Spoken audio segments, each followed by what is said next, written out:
Hello বন্ধুরা, আজ আমি হোয়াইট কারির রেসিপি নিয়ে এসেছি। এই হোয়াইট কারির রেসিপিটা খুবই ভালো, ভাত, রুটি, পরোটা, নান সবার সাথে খুব ভালো যায়। আর শীতের সবজি দিয়ে তৈরি হয়। আলু, ফুলকপি, মটরশুঁটি, গাজর, পনির দিয়েছি। আমার কাছে বিনস ছিল না, বিনস দিইনি। প্রথমে আমি দুটো মাঝারি সাইজের পেঁয়াজ আর কটা কাঁচা লঙ্কা বয়েল করে নিচ্ছি। আমি পনির পিস করে সাদা তেলে ভাজছি। আমি গাজরগুলোকেও পিস করে নুনের সাথে সেদ্ধ হতে দিয়েছি। পনির ভাজা হয়ে গেছে। তারপরে তেলের মধ্যে আমি গোটা গরম মশলা 2 পিস আমি তেজপাতা দিয়ে আলুগুলোকে ভাজতে দিয়েছি। আলুগুলো একটুখানি লাল হলে আমি গাজর আর ফুলকপি দেবো। গাজরের সাথে আমি পরে ফুলকপিকেও সেদ্ধ করে নিয়েছিলাম। প্রথমে গাজরটা দিয়েছিলাম, আধা সেদ্ধ হয়ে গেলে পরে আমি ফুলকপি তাতে দিয়েছিলাম। জল ঝরিয়ে এবার সবগুলোকে একসাথে আমি ভেজে নেব। একটু মিডিয়াম ফ্লেমেই থাকবে, নাড়াচাড়া করে ভাজতে হবে। একটু ধৈর্য ধরে রান্না করলে রান্নাটা বেশ ভালো হয়। ওইদিকে পেঁয়াজ ঠান্ডা হয়ে গেছে।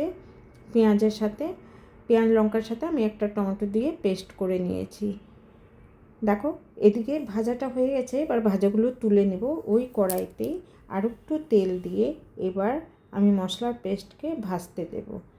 সব পেস্টকে একবারেই আমি ঢেলে দিয়েছি, একবারেই ভাজা হবে, বারবার আর প্রয়োজন নেই। একটু কষিয়ে নেওয়ার পর আমি নুন দেব, কেন প্রথমে নুন দিলে অতটা আন্দাজ বোঝা যায় না।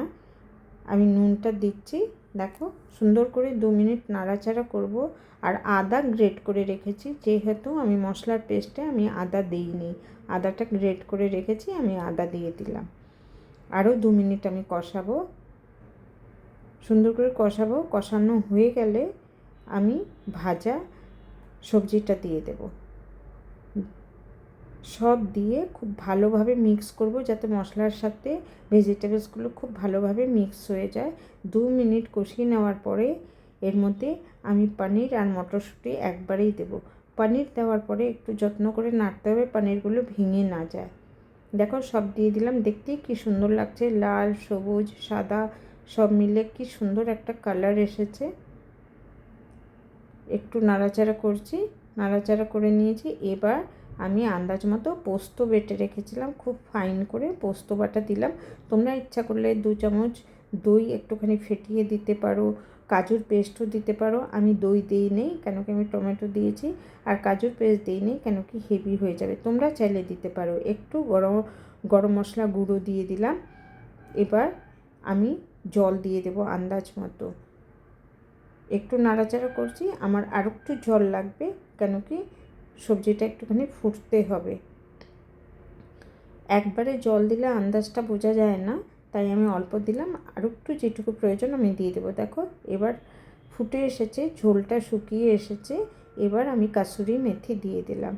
কাসুরি মেথি একটু ভেজেও দিতে পারো, তাতে বেশ সুন্দর গন্ধ হয়। কটা গোটা কাঁচা লঙ্কা দিয়ে দিলাম। তোমরা যদি চাও এর মধ্যে একটুখানি মিষ্টি দিতে পারো। এবার একটা জিনিসই বাকি আছে, সেটা হলো ক্রিম। আমি তো কেনা ক্রিম দিয়েছি।